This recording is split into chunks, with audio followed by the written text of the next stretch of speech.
അസ്സലാമു അലൈക്കും വറഹ്മത്തുള്ളാഹി വസ്സലാമു അലാ റസൂലില്ലാഹ്. നമ്മൾ പുതിയ സൂറത്താണ് ഇന്ന് ആരംഭിക്കുന്നത്. സൂറത്തുൻ നിസാ, 4-ാമത്തെ സൂറത്താണ് സൂറത്തുൻ നിസാ. അപ്പോൾ അതിൽ 1-ാമത്തെ ആയത്തും നോക്കാം, ശ്രദ്ധിക്കാം. അഊദു ബില്ലാഹി മിനശ് ശൈത്വാനിർ റജീം. ബിസ്മില്ലാഹിർ റഹ്മാനിർ റഹീം. يا أيها الناس اتقوا ربكم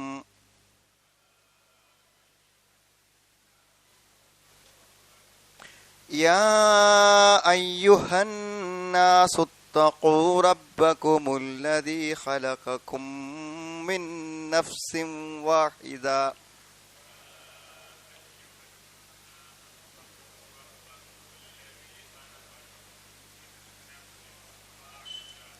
من نفس واحدة وخلق منها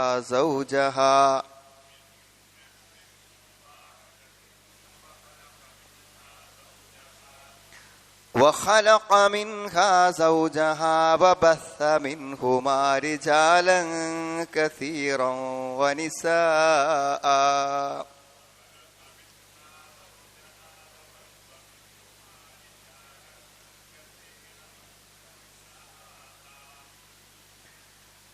رجالا كثيرا ونساء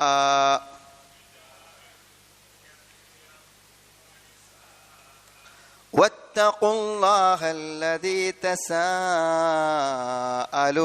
به والأرحام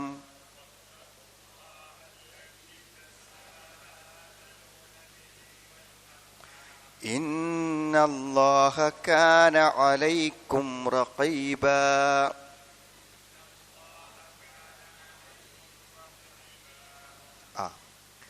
സൂറത്തുൻ നിസാ ആണ്, പുതിയൊരു സൂറത്ത് ആരംഭിക്കുകയാണ്. ഇതിൻ്റെ 1-ാമത്തെ ആയത്തിൽ തന്നെ നിസാ, സ്ത്രീകളെ കുറിച്ച് പറഞ്ഞിട്ടുണ്ട്, തുടർന്നും വരുന്നുണ്ട്. അതുകൊണ്ടൊക്കെയാണ് ഈ സൂറത്തിന് സൂറത്തുൻ നിസാ എന്ന് പേര് വരാൻ കാരണം എന്നാണ് പറയുന്നത്. വിശുദ്ധ ഖുർആനിൻ്റെ ഇൻഡെക്സ്, അതിൻ്റെ അധ്യായങ്ങൾ മാത്രം ഒരാളിങ്ങനെ വായിക്കുകയാണെങ്കിൽ, പൊതുവെ ഇസ്ലാമിൽ സ്ത്രീകൾക്ക് ഒരു അവഗണന ഉണ്ട് എന്നൊരു പ്രചാരണം നാട്ടിലുണ്ട്. അപ്പം അത് മരിക്കുമ്പോൾ തന്നെ ഇങ്ങനെ ആദ്യത്തെ ഫാത്തിഹ പ്രാരംഭ അധ്യായം, പിന്നെ ബക്കറ, അത് കഴിഞ്ഞ് ആലിമ്രാൻ കഴിഞ്ഞാൽ പിന്നെ എന്താണ്, നിസാ, സ്ത്രീകൾ എന്ന് പറയുന്ന ഒരു അധ്യായം തന്നെ വിശുദ്ധ ഖുർആനിൽ കാണാൻ കഴിയുമെന്നുള്ളതാണ് അതിൻ്റെ ഖുർആൻ്റെ ഇൻഡെക്സ് നോക്കുമ്പോൾ ഉണ്ടാകുന്ന ഒരു പ്രത്യേകത. പിന്നെ വിശുദ്ധ ഖുർആനിൽ 2 അധ്യായങ്ങളാണ് യഥാർത്ഥത്തിൽ ഇങ്ങനെ ഈ യാ അയ്യുഹന്നാസ് ഉത്തഖൂ റബ്ബക്കും എന്ന് പറഞ്ഞ്, ജനങ്ങളെ നിങ്ങൾ അള്ളാഹുവിനെ സൂക്ഷിക്കണം എന്ന് പറഞ്ഞുകൊണ്ട് തുടങ്ങുന്ന 2 അധ്യായങ്ങളാണ്. ഒന്ന് സൂറത്തുൻ നിസാ ആണ്, മറ്റൊന്ന് 22-ാമത്തെ അധ്യായമായിട്ടുള്ള സൂറത്തുൽ ഹജ്ജ്. അപ്പോൾ സൂറത്തുൻ നിസായിൽ അള്ളാഹുവിനെ സൂക്ഷിക്കണം എന്ന് പറഞ്ഞിട്ട്, അത് എന്താണ്, അള്ളാഹു നമുക്ക് തന്ന അനുഗ്രഹങ്ങൾ, സൃഷ്ടിപ്പ്, ഇതുമായി ബന്ധപ്പെടുത്തിയിട്ട് അള്ളാഹു നമ്മുടെ സൃഷ്ടാവാണ്, സംരക്ഷകനാണ് എന്ന നിലക്ക് പറഞ്ഞുകൊണ്ടാണ് സൂക്ഷിക്കണമെന്ന്. അതുകൊണ്ട് നിങ്ങൾ സൂക്ഷിക്കണം എന്നാണ്, അവനെ ആരാധിക്കണം എന്നാണ്. അവിടെ പറയുന്നത് പരലോകത്തെക്കുറിച്ചാണ്. അള്ളാഹുവിൻ്റെ അടുക്കൽ ഒരു വിചാരണയുണ്ട്, ഒരു തിരിച്ചുവരവുണ്ട്, അതുകൊണ്ട് നിങ്ങൾ അള്ളാഹിനെ പേടിച്ച് ജീവിച്ചുകൊള്ളൂ എന്നാണ് അവിടെ പറയുന്നത്. പിന്നെ മഹാന്മാരായ ഇബ്നു ജരീറിനെ പോലുള്ള മഹത്തുക്കളായിട്ടുള്ള മുഫസ്സിരീങ്ങൾ ഈ സൂറത്തിനെ കുറിച്ച് പറയുമ്പോൾ അവർ പ്രധാനമായി പറയുന്ന ഒരു കാര്യം എന്ന് പറഞ്ഞാൽ, ഈ സൂറത്തിൽ ചില വചനങ്ങളുണ്ട്. അദ്ദേഹം 4 വചനങ്ങൾ എടുത്തു പറയുന്നുണ്ട്. ആ വചനങ്ങൾ യഥാർത്ഥത്തിൽ എന്താണ്, വളരെയധികം നമുക്ക് ആശ്വാസവും സമാധാനവും നൽകുന്ന വചനങ്ങളാണ് ആ വചനങ്ങൾ എന്നുള്ളതാണ്. അപ്പം അതിൽ ഒന്ന് പിന്നെ ഇൻ തജ്തനിബൂ കബായിറ മാ തുൻഹൗന അൻഹു നുകഫിറ അൻകും സയ്യിആതികും, നിങ്ങൾ വൻപാപങ്ങളെ ഒഴിവാക്കുകയാണെങ്കിൽ ചെറുദോഷങ്ങൾ നിങ്ങൾക്ക് പുറത്തു തരികയും നിങ്ങൾക്ക് എന്താണ്, നിങ്ങളെ പരലോകത്ത് സ്വർഗത്തിൽ പ്രവേശിപ്പിക്കുകയും ചെയ്യും എന്ന് തുടങ്ങുന്ന 4 വാക്യങ്ങൾ. ചില ആളുകൾ അതിൻ്റെ കൂടെ 3 വാക്യം കൂടെ ചേർത്ത് പറഞ്ഞിട്ടുണ്ട്. പക്ഷെ ആ ആയത്തുകളൊക്കെ നമ്മൾ വായിക്കുമ്പോൾ നമുക്ക് വളരെയധികം സമാധാനവും സമാശ്വാസവും നൽകുന്ന വചനങ്ങളായിട്ടാണ് നമ്മൾ അതിനെ കാണുന്നത്. അപ്പം ഇങ്ങനെ പല പ്രത്യേകതകളുമുള്ളൊരു കാര്യമാണ്. പിന്നെ അനന്തരാവകാശ നിയമങ്ങളെക്കുറിച്ച് ഏറ്റവും വ്യക്തമായി പ്രതിപാദിക്കുന്ന ഒരു അധ്യായമാണ് സൂറത്ത് നിസാ എന്ന് പറഞ്ഞാൽ. അപ്പം ഇങ്ങനെയുള്ള പല പ്രത്യേകതകളും ഈ അധ്യായത്തിനുണ്ട്. അപ്പം അതിലെ 1-ാമത്തെ ആയത്താണ് നമ്മൾ ഇന്ന് പഠിക്കാൻ പോകുന്നത്. യാ അയ്യുഹന്നാസു ഉത്തഖൂ റബ്ബക്കും. ഇവിടെ ആദ്യം അള്ളാഹു പറയുന്നത് നിങ്ങൾ എന്താണ്, നിങ്ങളുടെ രക്ഷിതാവിനെ നിങ്ങൾ എന്ത് ചെയ്യണം, സൂക്ഷിക്കണമെന്നാണ്. ഇപ്പം ഈ രക്ഷിതാവിനെ സൂക്ഷിക്കണം എന്ന് പറയുമ്പോൾ എന്തുകൊണ്ടാണ് ആ രക്ഷിതാവിനെ സൂക്ഷിക്കണമെന്ന് പറയുന്നത്, അവൻ ആരാധിക്കണമെന്ന് പറയുന്നത് എന്നതിൻ്റെ കാരണം കൂടെ അള്ളാഹു കൂടെ ചേർത്തുകൊണ്ടാണ് പറയുന്നത്. അത് യാ അയ്യുഹന്നാസു ഉത്തഖൂ റബ്ബക്കും, ജനങ്ങളെ നിങ്ങൾ നിങ്ങളുടെ രക്ഷിതാവിനെ എന്ത് ചെയ്യണം, സൂക്ഷിക്കണം.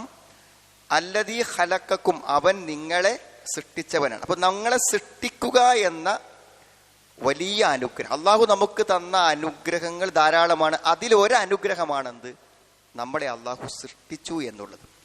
അപ്പോൾ സൃഷ്ടിച്ചു എന്നുള്ളത് ഖലഖ എന്നുള്ള വാക്കിൻ്റെ നമ്മൾ മനസ്സിലാക്കിയിട്ടുണ്ട് നേരത്തെ തന്നെ.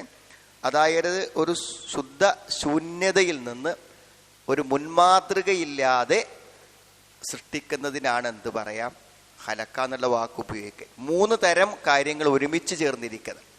മറ്റതൊക്കെ വേറെ വേറെ പറയും. ഇപ്പൊ ബദീഅ എന്ന് പറയുമ്പോൾ നൂതനമായി സൃഷ്ടിച്ചവൻ, മുൻ മാതൃകയില്ലാതെ സൃഷ്ടിച്ചവൻ. ഈ പറയുന്ന എല്ലാ സൃഷ്ടിപ്പിന്റെ രൂപങ്ങളും ഒന്നിച്ചു ഉൾക്കൊള്ളുന്ന ഒരു പദമാണ് ഖലഖ എന്ന് പറയുന്ന പദം. അപ്പൊ അല്ലാഹു നമുക്ക് തന്ന എല്ലാ കാരുണ്യങ്ങളും അനുഗ്രഹങ്ങളും എല്ലാം ഉൾക്കൊള്ളുന്ന ഒരു പദപ്രയോഗമാണ്. ഖലഖക്കും എന്ന് പറഞ്ഞാൽ സൃഷ്ടിപ്പ് മാത്രമല്ലല്ലോ, അല്ലാഹ് സൃഷ്ടിച്ചിട്ടുള്ളൊരു സൃഷ്ടിക്ക് അത് നിലനിൽക്കാൻ ആവശ്യമായ ഭക്ഷണം അവൻ നൽകണം. അപ്പൊ ഖലഖക്കും എന്ന് പറഞ്ഞാൽ എന്തുണ്ട്, റസഖക്കും എന്നുണ്ട്. അല്ലാതെ എങ്ങനെ നിലനിൽക്കുക? സൃഷ്ടിച്ച ആ സൃഷ്ടിക്ക് നിലനിൽപ്പിന് ആവശ്യമായ എന്തെല്ലാം ഉണ്ടോ അത് നൽകണം. ഇപ്പൊ നമുക്കൊരു ആലോചിച്ചറിയാൻ പറ്റും, ഏറ്റവും അധികം ബുദ്ധിമുട്ടുള്ള ഒരു കാര്യമാണ് ഈ ഇവന്റ് മാനേജ്മെന്റ്. നമ്മളൊരു പരിപാടി നടത്തുകയാണെങ്കിൽ ആ പരിപാടിക്ക് അനുസരിച്ച് കൊണ്ട് ഉള്ള സൗകര്യങ്ങളും സംവിധാനങ്ങളും ചെയ്യുക എന്നുള്ളത് നമ്മളെപ്പോഴും മിക്കവാറും പരിപാടികളിലൊക്കെ പരാജയങ്ങളും പരാതികളും വരാനുള്ള കാരണം എന്താ വെച്ചാൽ അവിടെ ചെയ്യേണ്ട സംവിധാനങ്ങൾ ആ സമയത്തിനും സന്ദർഭത്തിനും ആവശ്യമായതൊക്കെ ചെയ്യുക എന്നുള്ളത് ഭയങ്കരമായ റിസ്ക് ഉള്ളൊരു കാര്യമാണ്. എന്നാൽ ഈ ഭൂമിയെ അള്ളാഹു സംവിധാനിക്കുകയും അതിൽ ജീവിക്കുന്ന മുഴുവൻ ജീവജാലങ്ങളുടെയും അവസ്ഥകൾ മനസ്സിലാക്കി, സാഹചര്യങ്ങൾ മനസ്സിലാക്കി, അവയ്ക്ക് ഇവിടെ ജീവിച്ചു പോകുമ്പോൾ ജീവിതത്തിന് ബുദ്ധിമുട്ടും വരാത്ത വിധം ഈ സാഹചര്യങ്ങളെ മുഴുവനും അനുകൂലമാക്കുക. വൽ അർള വളഅഹ ലിൽ അനാം, മനുഷ്യന് വേണ്ടി ഭൂമിയെ അള്ളാഹു എന്ത് ചെയ്തു, സംവിധാനിച്ചു. അപ്പോൾ മനുഷ്യന് ആവശ്യമായ എന്തെല്ലാം ഉണ്ടോ അതെല്ലാം നൽകി. ഇപ്പൊ ഖലഖക്കും എന്ന് പറയുമ്പോൾ വറസഖക്കും വറബാക്കും ബിനിഅമഹിൽ അദീമ, അള്ളാഹുവിൻ്റെ വലിയ അനുഗ്രഹങ്ങളെ കൊണ്ട് അവൻ നിങ്ങളെ വളർത്തി നിങ്ങളെ സംരക്ഷിച്ചു എന്ന് പറയുന്നു. ആ സൃഷ്ടിപ്പും ഈ സംരക്ഷണങ്ങളുമെല്ലാം അള്ളാഹു നൽകിയിട്ടുള്ള അനുഗ്രഹങ്ങളിൽപ്പെട്ട ഒരു അനുഗ്രഹമായിട്ടാണ് അള്ളാഹു എന്ത് ചെയ്യുന്നത്. അപ്പൊ അങ്ങനത്തെ അനുഗ്രഹങ്ങൾ തന്ന നിങ്ങളുടെ സൃഷ്ടാവിനെ, ജനങ്ങളെ നിങ്ങൾ എന്ത് ചെയ്യണം, സൂക്ഷിക്കണം. അപ്പൊ ഇവിടെ അഭിസംബോധന മുഴുവൻ ജനങ്ങളെയുമാണ്. മുഴുവൻ ജനങ്ങളെയും അഭിസംബോധന ചെയ്യാൻ വേണ്ടി ഉപയോഗിക്കുന്ന പദങ്ങളിൽ ഒന്ന് യാ ബനി ആദം എന്നാണ്. ആദമിന്റെ സന്തതികൾ. ആദമീയ് എന്ന് പറയും മനുഷ്യന്. ആദമീയ്, ആദമിൽ നിന്നുണ്ടായവൻ എന്ന അർത്ഥത്തിൽ ആദമീയ് എന്ന് പറയും. അപ്പൊ അതേപോലുള്ള പൊതുവായ ഒരു പ്രയോഗമാണെന്ത്, യാ അയ്യുഹന്നാസ്, ജനങ്ങളെ, ഇത്തഖൂ റബ്ബക്കും, നിങ്ങൾ നിങ്ങളുടെ രക്ഷിതാവിനെ എന്ത് ചെയ്യണം, സൂക്ഷിക്കണം.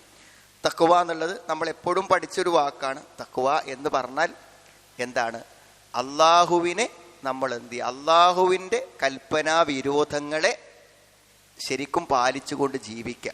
അപ്പൊ ഇതിൻ്റെ തന്നെ ഈ ആയത്ത് ഇനി വിശദീകരിക്കുമ്പോൾ അത് വരുന്നൊരു പാർട്ടാണ് എന്താണ് തസാഅലു നബി, അള്ളാഹുവിനെ മുൻനിർത്തിക്കൊണ്ട് നിങ്ങൾ ചോദിക്കുന്നു. ഇപ്പൊ എന്ത് കാര്യം ഉണ്ടെങ്കിലും നിങ്ങൾ അള്ളാഹുവിനെ സാക്ഷി നിർത്തി ഇല്ലേ അള്ളാഹുവിന്റെ പേരിൽ നിങ്ങൾ ചോദിക്കും. അപ്പൊ നിങ്ങൾക്ക് അങ്ങ് ആവശ്യത്തിനൊക്കെ നിങ്ങൾക്ക് അള്ള വേണം. എന്നാൽ അള്ളാഹുവിന്റെ കൽപ്പനകളും വിരോധങ്ങളും പാലിക്കുന്നിടത്ത് നിങ്ങൾക്ക് ആ ശ്രദ്ധ ഇല്ല എന്നാണ്. അള്ളാഹുവിനെ നമുക്ക് ഒരു ബുദ്ധിമുട്ട് വരുമ്പോൾ നമ്മൾ അള്ളാഹിനോട് ഭയങ്കരമായിട്ട് പ്രാർത്ഥിക്കും. അപ്പൊ നമുക്ക് അള്ള വേണ്ട സന്ദർഭങ്ങളുണ്ട് ജീവിതത്തിൽ. അപ്പൊ ആ സമയത്ത് എന്തുകൊണ്ട് അള്ള തരുന്നില്ല, എന്തുകൊണ്ടാണ് ചോദിച്ചു ഉത്തരം അതൊക്കെ നമ്മൾ പരാതി പറയും. എന്നാ അള്ളാഹുവിന്റെ കൽപ്പനാ നിരോധങ്ങളെ എത്രമാത്രം കൃത്യതയോടുകൂടെ നമ്മൾ പാലിക്കുന്നുണ്ട് എന്ന ചോദ്യത്തിന് എന്താണ് ഉത്തരം? അപ്പൊ എന്തിപ്പോ പടച്ചോനോട് ഇങ്ങനെ ചെയ്തു എല്ലാവരും ചോദിക്കുന്ന ഒരു ചോദ്യമാണ്, നിഷേധത്തിന്റെ ചോദ്യം. അപ്പോഴൂടെ നമ്മൾ ചോദിക്കുക, നിങ്ങളൊക്കെ എത്രമാത്രം അള്ളാഹുവോട് അവന്റെ കൽപ്പനാവിരോധങ്ങളിൽ പ്രതിബദ്ധത പുലർത്തിയിട്ടുണ്ട് എന്ന് ചോദിച്ചാൽ അതിന്റെ ഉത്തരം എന്താ? എല്ലാ മാസം കൊണ്ടുപോയി ലോൺ അടക്കുന്ന ആൾക്കാരെ കാര്യം വളരെ കൃത്യമായിട്ട് പലിശ എണ്ണി കണക്കാക്കി കൊണ്ടേ കൊടുക്കുന്നുണ്ടാവും. എന്നാ അള്ളാഹിന് കിട്ടുന്ന കാര്യങ്ങളിൽ എന്തെങ്കിലും പ്രശ്നം വന്നാൽ ഭയങ്കരമായ പരാതിയും ഭയങ്കരമായ ബുദ്ധിമുട്ടുമാണ് പറയാൻ.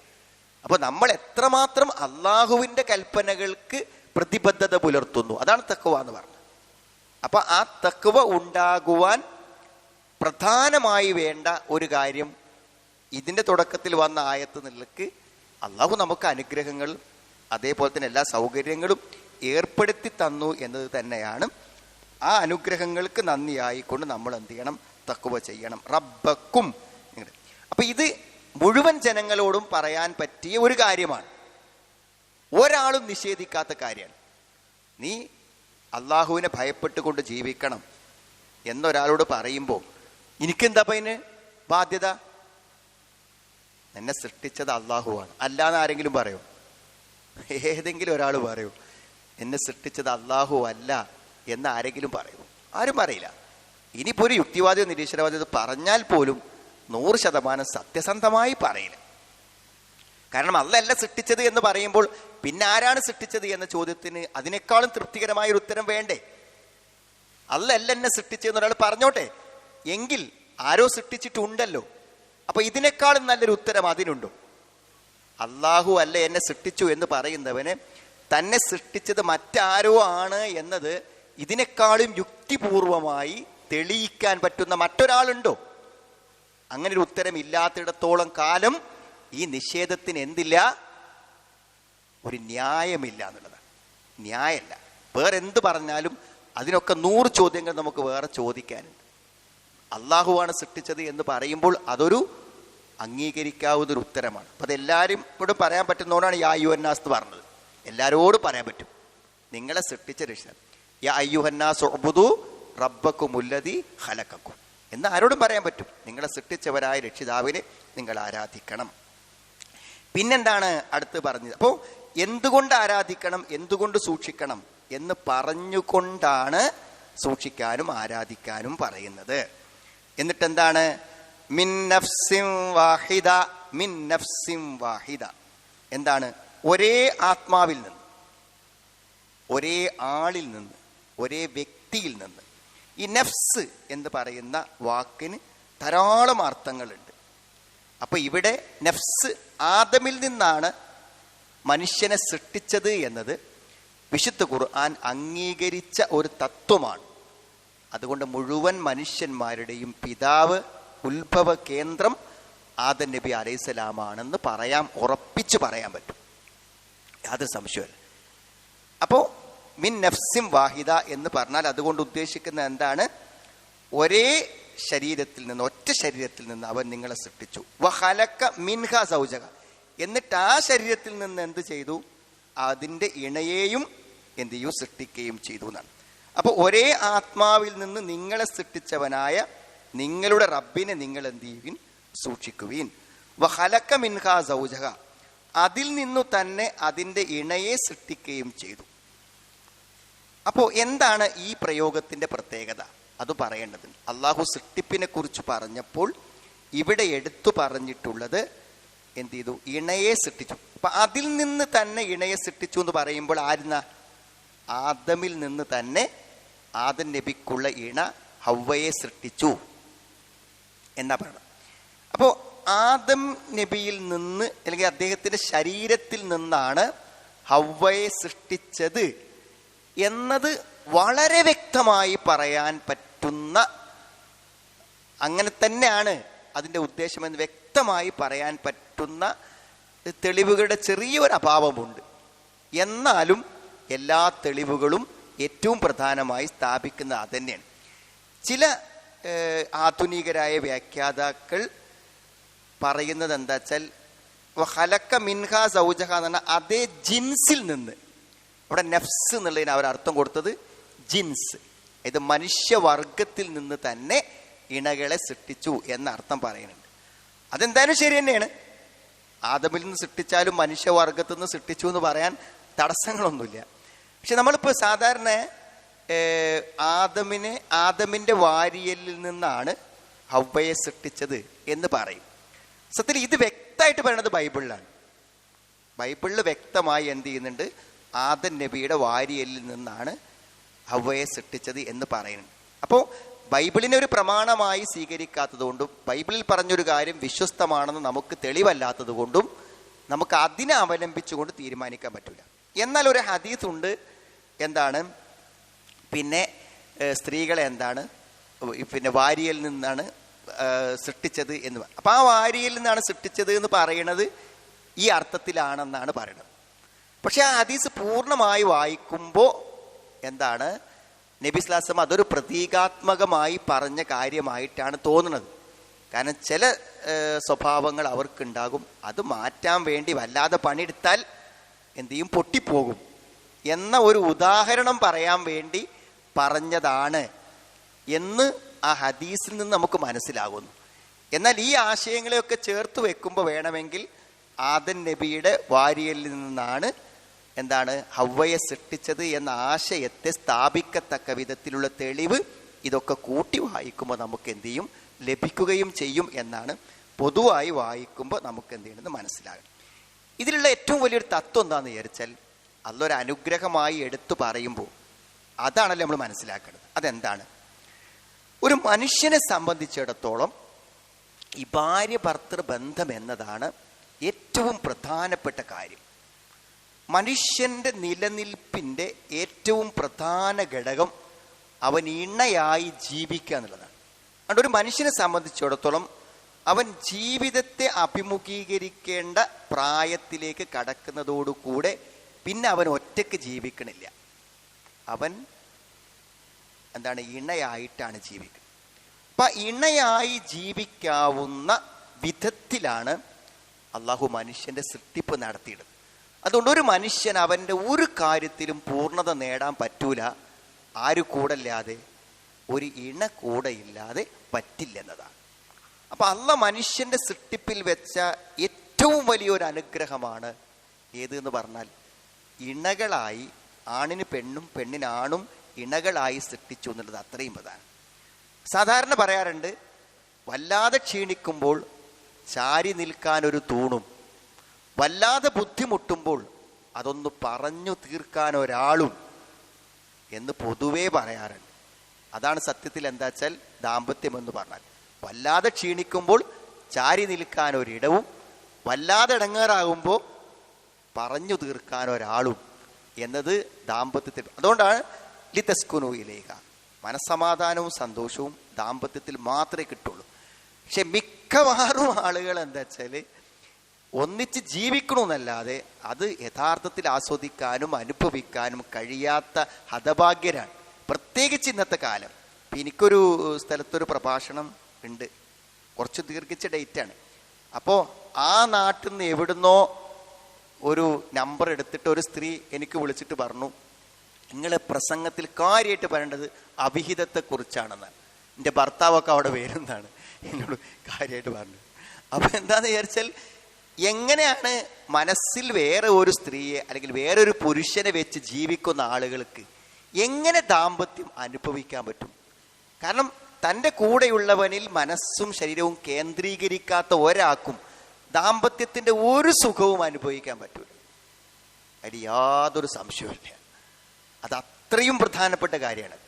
അവർക്ക് വേണ്ടിയുള്ളവരാണ് അവർ, മനസ്സിലായി? അതാണ് ഏറ്റവും പ്രധാനം. അപ്പം അത് അങ്ങനെയുള്ള ആ സൃഷ്ടിപ്പ് അള്ള നടത്തി എന്നുള്ളതാണ് ഏറ്റവും വലിയ അനുഗ്രഹം. ഇണയെ തന്നു എന്നത് അള്ള തന്ന മഹാനുഗ്രഹമാണ്. അതുകൊണ്ട് നിങ്ങൾ അള്ളാനെ എന്ത് ചെയ്യണം? സൂക്ഷിക്കണം. പിന്നെ ഹലക്ക മിൻഹ സൗജഹ, അതിൽ നിന്ന് തന്നെ അതിൻ്റെ ഇണയെ സൃഷ്ടിച്ചു എന്ന് പറഞ്ഞതിനെ കുറിച്ച് പറയുന്നത് എന്താന്ന് ചോദിച്ചാൽ, എന്തിൽ നിന്നാണോ വന്നത് അതിനോടൊരു ബന്ധം എപ്പോഴും ഉണ്ടാകുമെന്നാണ്. മനസ്സിലായി? അപ്പോൾ നമ്മൾക്ക് എന്താണ്, ആണും പെണ്ണുമാണെങ്കിലും ഒരു വർഗപരമായ, നമ്മൾ ഒന്നിൽ നിന്നാണ് വന്നത് എന്ന ഒരു ആത്മബന്ധമുണ്ട് എന്ന്. ആ ആത്മബന്ധം വെച്ചത് എന്തിനാച്ചാൽ, നമ്മൾക്കിപ്പോൾ ഏതെങ്കിലും ഒരു ഭാഗം, അപ്പോൾ നമ്മൾ ഒരേ രാഷ്ട്രീയക്കാരാണ്, അപ്പം നമുക്കൊരു ഇഷ്ടം തോന്നൂലേ? അല്ലേ? നമ്മൾ ഒരേ പ്രദേശത്ത് താമസിക്കുന്നവരാണ്, നമുക്കൊരു ഇഷ്ടം തോന്നൂലേ? അല്ലെങ്കിൽ നമ്മൾ ഒരേ പ്രൊഫഷനാണ്, അപ്പം നമുക്കൊരു ഇഷ്ടം തോന്നൂലേ? എന്നതുപോലെ നമ്മൾ മനുഷ്യരാണ്, ഒരു വ്യക്തിയിൽ നിന്ന് വന്നതാണ്. മിൻ നഫ്സിം വാഹിദ എന്ന് പറയുമ്പോൾ ആണും പെണ്ണും തമ്മിൽ ഒരു ആത്മബന്ധം അതുമൂലം ഉണ്ടാകുന്നു എന്നതുകൂടെ ഇതിലെ പ്രധാനപ്പെട്ട കാര്യമാണ്. മിൻ നഫ്സിം വഖലക മിൻഹാ സൗജഹ, മിൻ നഫ്സിം വാഹിദ, ഒരേ നഫ്സിൽ നിന്ന്, വഖലക മിൻഹാ സൗജഹ, അതിൽ നിന്ന് അതിൻ്റെ ഇണയും സൃഷ്ടിച്ചു എന്നാണ്. അപ്പോൾ നമ്മളെ സംബന്ധിച്ചിടത്തോളം എന്ത് കാര്യങ്ങളിലും ആശ്രയിക്കാവുന്ന, സമാധാനിക്കാവുന്ന ഒരു വശമാണ്. അപ്പോൾ ആണിനെ സൃഷ്ടിച്ചു, ആണെന്ന് പെണ്ണിനെ സൃഷ്ടിച്ചു, പിന്നെ ആ ആണിൽ നിന്നും പെണ്ണിൽ നിന്നും വബത്ത മിൻഹുമാ റിജാലൻ കസീറൻ വനിസാഅ, ആണിനെ സൃഷ്ടിച്ചു, ആണിൽ നിന്ന് പെണ്ണിനെ സൃഷ്ടിച്ചു, ആണിൽ നിന്നും പെണ്ണിൽ നിന്നും, മിൻഹുമ അവരെ രണ്ടുപേരിൽ നിന്നും, റിജാലൻ കസീറൻ വനിസാഅ ധാരാളം പുരുഷന്മാരെയും സ്ത്രീകളെയും വ്യാപിപ്പിക്കുകയും ചെയ്തു. അവരിൽ നിന്നാണ് പിന്നെ ലോകത്ത് ഇത്രയും അധികം മനുഷ്യന്മാർ ലോകത്തിൻ്റെ എല്ലാ ഭാഗങ്ങളിലും വ്യാപിച്ചു വന്നത്, അതിൽ നിന്നാകുന്നു എന്നാണ് പറയുന്നത്. അപ്പോൾ ഇണകൾ, ദാമ്പത്യം, അതിൻ്റെ പ്രാധാന്യം, അതിൻ്റെ മഹത്വം, അതിലൂടെ കിട്ടുന്ന അനുഗ്രഹങ്ങൾ ഒക്കെ നമ്മളെ എന്ത് ചെയ്യാണ്? ഓർമ്മിപ്പിക്കുകയാണ്. ഇത്തരത്തിൽ സൃഷ്ടിപ്പിൽ അനുഗ്രഹം ചെയ്തിട്ടുള്ള അള്ളാഹുവിനോട് നമുക്ക് കടപ്പാടും ബാധ്യതകളും ഉണ്ട് എന്ന കാരണം പറഞ്ഞുകൊണ്ട് ഓർമ്മിപ്പിക്കുകയാണ്. ഇനിയോ, വത്തഖുല്ലാഹല്ലദീ തസാഅലൂന ബിഹി വൽ അർഹാം, വത്തഖുല്ലാഹ, നിങ്ങൾ എന്ത് ചെയ്യണം? അള്ളാഹുവിനെ നിങ്ങൾ എന്ത് ചെയ്യണം? സൂക്ഷിക്കണം. അല്ലദീ, ഇനി വീണ്ടും പറയാം, നേരത്തെ പറഞ്ഞ നേരത്തെ വത്തഖു, നിങ്ങൾ അള്ളാഹിനെ, നിങ്ങളുടെ രക്ഷിതാവിനെ സൂക്ഷിക്കണം തന്നെയാണ്. വീണ്ടും ആവർത്തിച്ച് പറയുന്നു, വത്തഖുല്ലാഹല്ലദീ തസാഅലൂന ബിഹി, ഏതൊരുവന്റെ പേരിൽ നിങ്ങൾ അന്യോന്യം ചോദിച്ചു കൊണ്ടിരിക്കുന്നുവോ ആ അള്ളാഹുവിനെ നിങ്ങൾ സൂക്ഷിക്കണം. എന്താണ് അതിൻ്റെ അർത്ഥം? ഏതൊരുവനെ മുൻനിർത്തി അള്ളാഹുവാണ് ഞാൻ അങ്ങനെ ചെയ്യും, അള്ളാനെ വിചാരിച്ചിട്ട് ഞാൻ ഒന്ന് ചെയ്തോണ്ട. അപ്പോൾ എന്താണ് ആ ചോദ്യത്തിൻ്റെ ഉള്ളിലുള്ള ആശയം? എന്താണ്? അള്ളാഹുവിന് അത്രയും മഹത്വവും അള്ളാഹുവിന് അത്ര കഴിവും അളുമത്തും ഉള്ളത് കൊണ്ട് അള്ളാനേന്ന് പറയുമ്പോൾ ഒരൊരു ബേജാറുണ്ടാവും, ഇതിൻ്റെ കാര്യം എന്തായാലും എന്ത് ചെയ്യും? നടക്കും. അള്ളാൻ്റെ പേര്, ഞാൻ അള്ളാൻ്റെ പേര് ചോദിക്കണം എന്നോട്, അത്ര ഇടങ്ങേറായിട്ടാണ് ഞാൻ എന്നോട് പറയണത്. അപ്പം അള്ളാൻ്റെ പേര് പറഞ്ഞാൽ എന്ത് ചെയ്യും? അപ്പോൾ അള്ളാഹുവിനെ അത്രയും വ്യാപകമായി ഈമാനുള്ള ആളുകൾ എന്ത് ചെയ്യുന്നുണ്ട്? അള്ളാഹുവിൻ്റെ പേരിൽ എന്ന് പറയുമ്പോൾ അതിലൊരു പ്രാധാന്യം എന്ത് ചെയ്യുന്നുണ്ട്? നൽകപ്പെടുന്നുണ്ട്. അപ്പോൾ നമ്മൾ പരസ്പരമുള്ള ഇടപാടുകളിലും വ്യവഹാരങ്ങളിലും ആവശ്യങ്ങളിലുമെല്ലാം നമ്മൾ അള്ളാഹുവിനെ മുൻനിർത്തി ചോദിക്കുന്നുണ്ട്. ആ അള്ളാഹുവിനെ നിങ്ങൾ സൂക്ഷിക്കണം എന്ന് പറഞ്ഞാൽ അതിൻ്റെ അർത്ഥം എന്താ? അതാ ഞാൻ നേരത്തെ പറഞ്ഞത്. നമ്മളെ കാര്യം നേടാനൊക്കെ അള്ളാഹിൻ്റെ പേര് പറയും. അള്ളാഹുവിൻ്റെ കൽപ്പനാ നിർദ്ദേശങ്ങൾ പാലിക്കുന്നിടത്ത് എന്തില്ല? ആ സൂക്ഷ്മതല്ല. അപ്പോൾ ഇപ്പം അടുത്ത കാലത്ത് ചോദിക്കണവരും പറയണമൊക്കെ ചോദിക്കുക, ഞാൻ പ്രാർത്ഥിച്ചു കിട്ടണില്ല, എനിക്കിപ്പോൾ തന്നെ പടച്ചോനെ പറ്റി എന്തൊക്കെ എനിക്ക് തോന്നുകയാണ് എന്നൊക്കെ ആൾക്കാർ പറയുമ്പോൾ തൽക്കാലം നമ്മൾ വിശ്വാസത്തിൻ്റെ പ്രാധാന്യം, ഹൈറും ഷെറും കള്ളാ കത്തറും ഒക്കെ പറഞ്ഞു കൊടുക്കുമ്പോഴും ഓൾക്ക് വിഷമം ഉണ്ടാകുമെങ്കിൽ നമ്മൾ ചോദിക്കേണ്ട ചോദ്യം ഇതാണ്, പടച്ചോൻ ചോദിച്ചിട്ട് തരില്ല നിങ്ങൾ പറയണ്ടല്ലോ, പടച്ചോൻ പറഞ്ഞൊക്കെ ഇപ്പം നമ്മൾ കേൾക്കണ്ടോ എന്ന് തിരിച്ചൊരു ചോദ്യം ചോദിച്ചാൽ എന്തുണ്ടായി? അത് ഹലാസായി അല്ലേ? അവിടെ തീരാവുന്നതേ ഉള്ളൂ ആ പ്രശ്നമുള്ളൂ. പക്ഷെ അങ്ങനെ ആരും ചിന്തിക്കലില്ല, അങ്ങനെ ആരും ചോദിക്കലില്ല. കാരണം ഇടങ്ങാറായി വരുമ്പോൾ നമുക്ക് ചോദിക്കാൻ പറ്റിയ ഒരു ചോദ്യമല്ലല്ലോ എന്ന് വിചാരിച്ചിട്ടാണ്. അല്ലെങ്കിൽ എന്താ വെച്ചാൽ സത്യത്തിൽ ഏറ്റവും ചോദിക്കേണ്ട ഒരു ചോദ്യമാണ്, എന്തിപ്പോൾ പടച്ചോൻ ഇക്കോലത്തിൽ എന്നെ ആക്കിയത്, ഇങ്ങനത്തെ ഒരു അസുഖം എനിക്ക് എന്താ തന്ന് എന്നൊക്കെ ചോദിക്കുമ്പോൾ പടച്ചോൻ പറഞ്ഞത് എത്രമാത്രം. ഇത് ഇമാം സഅദി, നാസിർ സഅദി ശരിക്കും എടുത്തു പറയുന്നുണ്ട് ഇതിൻ്റെ കാര്യം. പടച്ചോനെ അവനാൻ്റെ കാര്യത്തിൽ പടച്ചോനെ ഉപയോഗപ്പെടുത്തും, പടച്ചോനത് കിട്ടാത്തതിനൊക്കെ പരാതി പറയും. നമ്മൾ എത്രമാത്രം അതിൽ സൂക്ഷിക്കുന്നുണ്ട്. വത്തഖുല്ലാഹല്ലദീ തസാഅലൂന ബിഹി വൽ അർഹാം. അവിടെ നിങ്ങൾ സൂക്ഷിക്കണം എന്ന് പറഞ്ഞതിൽപ്പെട്ടത് തന്നെയാണ് വൽ അർഹാം, കുടുംബ ബന്ധങ്ങളെയും സൂക്ഷിക്കുകയെന്നാണ് കേട്ടോ. കുടുംബ ബന്ധങ്ങളെയും നിങ്ങൾ എന്ത് ചെയ്യണം, സൂക്ഷിക്കണം. കുടുംബ ബന്ധങ്ങളുടെ പ്രാധാന്യം ഇവിടെ എന്ത് ചെയ്യുന്നുണ്ട്, ഓർമ്മപ്പെടുത്തുന്നുണ്ട്. വളരെ പ്രധാനപ്പെട്ട ഒരു കാര്യമാണ്. അധികമൊന്നും വേണ്ട, ഒറ്റ ഹദീസ് മതി. എന്താ, അള്ളാഹുവിൻ്റെ ഏകത്വം സാക്ഷ്യം വഹിക്കുക, നിസ്കരിക്കുക, നോമ്പ് വിൽക്കുക, സക്കാത്ത് കൊടുക്കുക ഒക്കെ ചെയ്ത് എന്നിട്ട് മാതാപിതാക്കളെ വിഷമിപ്പിക്കുകയും കൂടെ ചെയ്തിട്ടില്ലെങ്കിൽ അവന് സ്വർഗമുണ്ടെന്നാണ് ഹദീസിലുള്ള നബിസ്വല്ലല്ലാഹു പറഞ്ഞൊരു ഹദീസ്. അപ്പോൾ നിസ്കരിക്കും നോമ്പുകൾക്കും ഒക്കെ ചെയ്താലും അവിടെ ഒരു നിബന്ധന ഉണ്ട്. എന്ത്? വാപ്പാൻ്റെയും ഉമ്മാൻ്റെയും പൊരുത്തണ്ടാവണം എന്ന ഒരു നിബന്ധനയുണ്ട്. അതുണ്ടെങ്കിലേ സ്വർഗത്തിൽ പോവുള്ളൂ. എൻ്റെ അടുത്തൊരു താറാറ് മാത്രമേ ഉള്ളൂ. വാപ്പാനായിട്ട് ഉമ്മാൻ്റെ നന്നാലേക്ക് നിൽക്കാൻ കഴിയൂല, ബാക്കിയൊക്കെ ഞാൻ കറക്റ്റാണ്, ഞാനാണ് ഈ പള്ളി ഉണ്ടാക്കിയത്, ഞാൻ ഒറ്റ ഒക്തും തെറ്റാ നിസ്കരിക്കുന്നുണ്ട്, എല്ലാ സമയം പള്ളിയിൽ പോകുന്നുണ്ട് എന്നൊന്നും പറഞ്ഞാൽ നടക്കൂല എന്നാണ്. എന്ത് ചെയ്യണം? വാപ്പാനെയും ഉമ്മാനെയും വിഷമിപ്പിക്കാതിരിക്കും കൂടെ ചെയ്താൽ അവൻ എന്തുണ്ടാവും, സ്വർഗം കിട്ടും എന്നാണ് ആ ഹദീസിൻ്റെ പൂർണ്ണമായിട്ടുള്ള കാര്യം. അപ്പോൾ കുടുംബ ബന്ധങ്ങൾ പാലിക്കുക എന്നുള്ളത് വളരെ പ്രധാനപ്പെട്ട, ഇസ്ലാം പ്രാധാന്യം നൽകിയുള്ള കാര്യമാണ്. ഇവിടെ ഒരു കാര്യം, പിന്നെ ഇവിടെ രണ്ടും ചേർത്ത് പറഞ്ഞു എന്നുള്ളതാണ്. ഏത്? അള്ളാഹുവിനെയും കുടുംബ ബന്ധങ്ങളെയും സൂക്ഷിക്കുക ഉണ്ടോ? അള്ളാഹുവിനെയും കുടുംബ ബന്ധങ്ങളെയും സൂക്ഷിക്കുക എന്ന് ഒരുമിച്ച് പറയുമ്പോൾ കുടുംബ ബന്ധങ്ങൾക്ക് എത്ര പ്രാധാന്യമുണ്ട് എന്ന് നമുക്കതിൽ നിന്ന് എന്ത് ചെയ്യാൻ പറ്റും, മനസ്സിലാക്കാൻ പറ്റും എന്നുള്ളതാണ്. അപ്പോൾ പിന്നെ ആ രണ്ട് കാര്യങ്ങളും കൂടെയും മഹത്വം ചേർത്ത് പറയും. അള്ളാഹുവിലേക്ക് ചേർത്ത് പറയുന്ന ഏത് കാര്യത്തിനും എന്തുണ്ട്, ഒരു പ്രത്യേക മഹത്വവും പ്രാധാന്യവും ഉണ്ട് എന്ന് നമുക്ക് പ്രത്യേകം മനസ്സിലാക്കാൻ കഴിയുന്നതാണ്. പിന്നെന്താണ്? വത്തഖുല്ലാഹല്ലദീ തസാഅലൂന ബിഹി വൽ അർഹാം. അപ്പോൾ ഈ കുടുംബ ബന്ധം എന്നുള്ളത് എന്താണ്? കുടുംബ ബന്ധം എന്ന് പറഞ്ഞാൽ എന്താണ്? പൊതുവെ എല്ലാവർക്കും സംശയമുള്ള കാര്യം. കുടുംബ ബന്ധം എന്ന് പറഞ്ഞാൽ നമ്മൾക്ക് എന്തുണ്ടായിരിക്കും, രക്തബന്ധത്തിലൂടെയുള്ള ആളുകളും വിവാഹബന്ധത്തിലൂടെയുള്ള ആളുകളും ഉണ്ടായിരിക്കും. ഒക്കെ ബന്ധങ്ങൾ തന്നെയാണ്.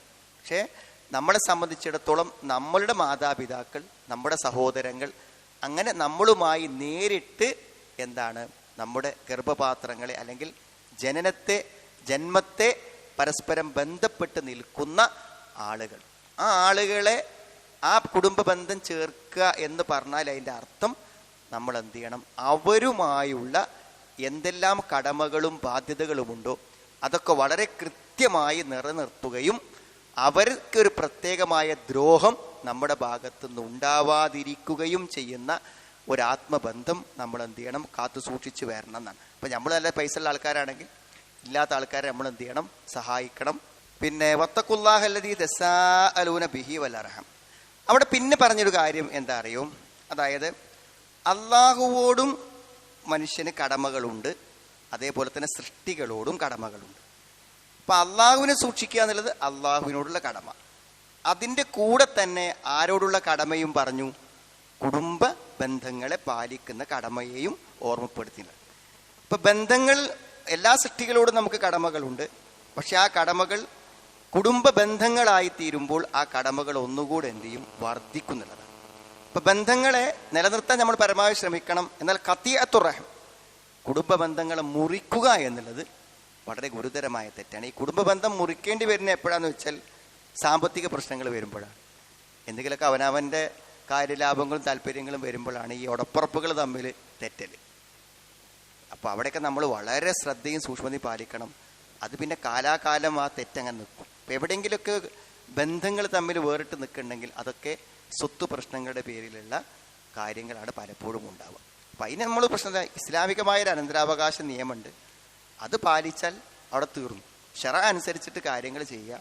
ഇനി അതൊക്കെ അതിനെ ആരെങ്കിലുമൊക്കെ അതിക്രമപരമായി മറികടക്കുന്നുണ്ടെങ്കിൽ പോലും പടച്ചോന്ന് ആയിക്കോളെന്ന് വിചാരിക്കാനേ പലപ്പോഴും നമുക്ക് പറ്റുള്ളൂ. മറ്റേ നമ്മളതിന് പോരാടാനും ഏറ്റുമുട്ടാനൊന്നും പോയാലൊന്നും എവിടെ എത്തൂല. ബന്ധങ്ങൾ വഷളാവുക എന്നല്ലാതെ ഒരിക്കലും അത് തിരിച്ചു കിട്ടാൻ പറ്റുന്ന അവസ്ഥ. അപ്പം അത്തരം കാര്യങ്ങൾ നമ്മൾ എന്ത് ചെയ്യുക, പാലിച്ചു പോവുക. അപ്പം അള്ളാഹുവോടുള്ള കടമയും അതേപോലെ തന്നെ നമ്മുടെ ബന്ധുക്കളോടും കുടുംബങ്ങളോടുള്ള കടമകളും നമ്മൾ എന്ത് ചെയ്യണം, നിർവഹിക്കണമെന്നാണ്. എന്നിട്ട് എന്താണ് പറയണത്? ഇന്നല്ലാഹ കാന അലൈക്കും റഖീബ, ഇന്നല്ലാഹ കാന അലൈക്കും റഖീബ, തീർച്ചയായും അള്ളാഹു നിങ്ങളുടെ മേൽനോട്ടം വഹിക്കുന്നവനാകുന്നു. റഖീബ്, റഖീബുൻ അതീദ് എന്ന് പറയും. റഖീബ് എന്ന് പറഞ്ഞാൽ നിരീക്ഷിച്ചു കൊണ്ടിരിക്കുന്നവൻ. മുറാഖബത്ത് എന്ന് പറയും. ഹദീസിലൊക്കെ അങ്ങനെ അധ്യായം. മുറാഖബത്ത്, നിരീക്ഷണം. അള്ളാഹ് എപ്പോഴും നമ്മളെങ്ങനെ കണ്ടുകൊണ്ടിരിക്കുന്നുണ്ട് എന്നാണ്. അപ്പോൾ കണ്ടുകൊണ്ടിരിക്കുന്നുണ്ടെന്ന് പറയുമ്പോൾ അതിന് കുറേ വിശാലമായ അർത്ഥങ്ങളുണ്ട്. ഒന്നെന്താന്ന് ചോദിച്ചാൽ, നമ്മൾ എന്തു ചെയ്താലും അത് അള്ളാഹു അറിയും. അപ്പം അള്ളാഹിനെ സൂക്ഷിക്കണം എന്നൊക്കെ നമ്മളോട് പറഞ്ഞിട്ട് കുടുംബ ബന്ധങ്ങളെ പാലിക്കണം, ദാമ്പത്യങ്ങളിൽ അതിൻ്റെ കടമകൾ നിർവഹിക്കണം എന്നൊക്കെ പറഞ്ഞിട്ട് അതൊക്കെ എത്രമാത്രം ചെയ്യുന്നുണ്ട് എന്ന് അള്ളാഹ് നോക്കണുണ്ട്, പറയാൻ മാത്രമല്ല. ഇതൊക്കെ പാലിക്കണം, തെക്കോ പാലിക്കണം എന്ന് പറയാൻ മാത്രമല്ല, അള്ളാഹ് അതിനെ നിരീക്ഷിച്ചു കൊണ്ടിരിക്കുകയും ചെയ്യുന്നുണ്ട്. അതുകൊണ്ട് ഫയുനബ്ബിഉക്കും ബിമാ കുന്തും തഅമലൂൻ, നിങ്ങൾ പ്രവർത്തിച്ച കാര്യങ്ങളെക്കുറിച്ച് നിങ്ങൾക്ക് പറഞ്ഞു തരും എന്നാണ്. യാതൊരു തർജുമാനുമില്ലാതെ അള്ളാഹു നമ്മളെ നേർക്ക് നേരെ എന്ത് ചെയ്യും, അള്ളാഹ് നമ്മളോട് ചോദിക്കുന്ന ഓരോ കാര്യങ്ങൾ, അതിൻ്റെ കണക്ക് കൃത്യമായി നമ്മൾ ഓരോരുത്തരും നേർക്ക് നേരെ അള്ളാഹോട് പറയേണ്ടി വരും. അത് എല്ലാം അറിയുന്ന അള്ളാഹു നേരിട്ട് ഓരോ മനുഷ്യനോടും ചോദിക്കുന്ന സന്ദർഭങ്ങളുണ്ട്. അപ്പം അള്ളാഹു എല്ലാം കാണും, എല്ലാം അറിയും എന്നുള്ളത് കൊണ്ട് നമ്മൾ എന്ത് ചെയ്യണം, അള്ളാഹു നമ്മളെ നിരീക്ഷിക്കും. പിന്നെ മറ്റൊന്ന് പറയണത് ഹയാ ആണ്. അള്ളാഹ് കാണും എന്നതുകൊണ്ട് നമ്മൾ പല തെറ്റും ചെയ്യാത്തത് എന്തുകൊണ്ടാണ്? ആളുകൾ ഞാനൊക്കെ അത് ചെയ്യുന്ന ആളാന്ന് ആൾക്കാർ വിചാരിച്ചാൽ മോശമല്ലേ? അത് ലജ്ജയാണ്. കാണും വിചാരിക്കുമ്പോൾ നമുക്ക് ലജ്ജ ഉണ്ടാവും. മറ്റുള്ളവർ കാണുമെന്ന് വിചാരിക്കുമ്പോൾ ലജ്ജ ഉണ്ടാവും. അപ്പം അള്ളാഹു കാണുമെന്ന് വിചാരിക്കുമ്പോൾ നമുക്ക് എന്ത് വേണം? ഇതൊന്നും ഞാൻ ചെയ്യാൻ പാടില്ല, ഇത് പടച്ചോൻ കാണുമല്ലോ എന്ന് വിചാരിച്ച് നമ്മൾ എന്ത് ചെയ്യണം, ചെയ്യാതിരിക്കണം എന്ന്. ഞാനത് ചെയ്യാൻ പാടില്ലല്ലോ, ഇത്രയൊക്കെ പൈസ എനിക്ക് തന്നിട്ടും ഞാൻ ഈ തട്ടിപ്പും ഈ 10 റുപ്യക്കും വേണ്ടി ഈ കള്ളത്തരൊക്കെ ചെയ്യാൻ പറ്റും, ഇതൊക്കെ പടച്ചോൻ കാണൂലേ? അവിടെ ലജ്ജ ഉണ്ടല്ലോ, ഹയാ, അതും കൂടെ അതിൻ്റെ ഗണത്തിൽപ്പെടും. അള്ളാഹ് കാണും, അള്ളാഹ് നിരീക്ഷിക്കും എന്ന് പറയുമ്പോൾ ലജ്ജ കൊണ്ട്, അള്ളാഹ് കാണുമല്ലോ എന്ന ലജ്ജ കൊണ്ട് എന്താണ്, തെറ്റായ പ്രവർത്തനങ്ങളിൽ നിന്ന് വേറിട്ട് നിൽക്കുക എന്നുള്ളതും കൂടെ അതിൻ്റെ സൂചനയിലുണ്ട് എന്നാണ് പറയുന്നത്. അപ്പോൾ ഇത്രയും കാര്യങ്ങളാണ് ഈ ആയത്തിൽ ഉൾക്കൊള്ളുന്ന ആശയങ്ങൾ. വളരെ വിശദീകരിച്ചും വിശാലമായും വിശദീകരിക്കപ്പെട്ടൊരു ആയത്താണ് ഈ നമ്മളെ ഖുതുബത്തുൽ ഹാജ എന്ന് പറഞ്ഞ് നബി സ്വല്ലല്ലാഹു അലൈഹി വസല്ലം എല്ലാ സംസാരത്തിൻ്റെയും തുടക്കത്തിൽ ഓതാറുള്ള ആയത്തുകളിൽപ്പെട്ട ഒരു ആയത്താണ്. നിക്കാഹിനൊക്കെ സാധാരണഗതിയിൽ നിക്കാഹിൻ്റെ മുമ്പ് ഈ 3 ആയത്തുകൾ എന്താണ് പാരായണം ചെയ്തുകൊണ്ടാണ് എന്ത് ചെയ്യണ്, ആ നിക്കാഹിൻ്റെ കാര്യങ്ങളിലേക്ക് കടന്നിരുന്നത്. അപ്പം അതുകൊണ്ട് വളരെ പ്രധാനപ്പെട്ട അള്ളാഹുവിനെ സൂക്ഷിക്കണം എന്ന് പറയുന്നതിലുള്ള ഏറ്റവും പ്രധാനപ്പെട്ട ഒരു ആയത്താണ് ഈ ആയത്ത് എന്ന് നമുക്ക് കാണാൻ പറ്റും. ഓതി വെക്കാം. അഊദു ബില്ലാഹി മിനശ് ശൈത്വാനിർ റജീം. ബിസ്മില്ലാഹിർ റഹ്മാനിർ റഹീം. യാ അയ്യുഹന്നാസു ഇത്തഖൂ റബ്ബകുമുല്ലദീ ഖലഖകും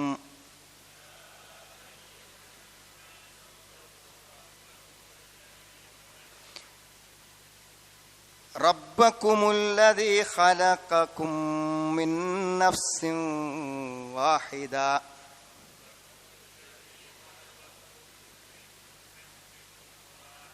من نفس واحدة وخلق منها زوجها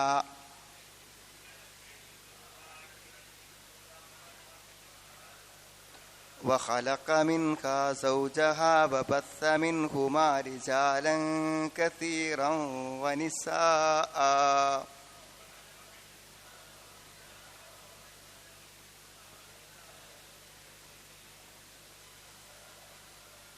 واتقوا الله الذي تساءلون به والأرحام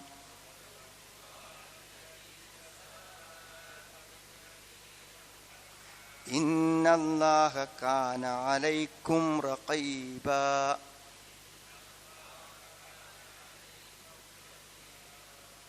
إن شاء الله ബാക്കി അടുത്ത ക്ലാസ്. സുബ്ഹാനല്ലാഹ്.